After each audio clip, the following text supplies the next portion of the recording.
માણસને સૌથી વધુ કઈ વસ્તુથી લગાવ હોય છે?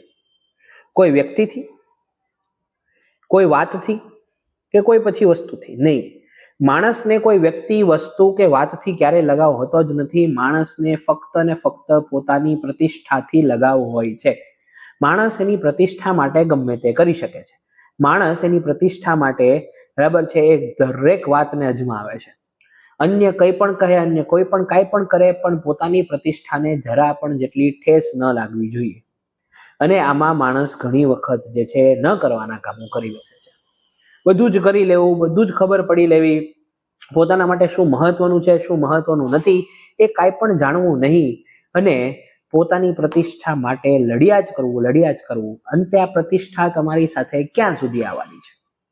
લોકો એમ કહે છે કે એને મર્યા પછી યાદ કરશે. તો મારા ભાઈઓ, મર્યા પછી હંમેશા સ્મશાનમાં જો કોઈ વ્યક્તિ દારૂડિયો હોય, ગેંગસ્ટર હોય કે ગમે તે હોય, જ્યારે એને બાળવામાં, દાટવામાં આવે છે, ત્યારે ત્યાં આવેલા લોકો બધા એમ જ કહે છે કે બિચારો સારો માણસ હતો. એટલે કોઈ એક સજ્જન કે ખૂબ સારા વ્યક્તિએ કહેલું છે કે જો તમારે તમારા વખાણ સાંભળવા હોય, જો તમારે તમારી પ્રતિષ્ઠા સાચી મેળવવી હોય, તો એક વખત સ્મશાનના પાટિયા પર સૂઈ જવું પડે. પણ એ ક્યાં કોઈને મંજૂર છે? તો આ વાતને જાણો, સમજો, અને લખી રાખવા જેવી લાગે ને તો લખી રાખો.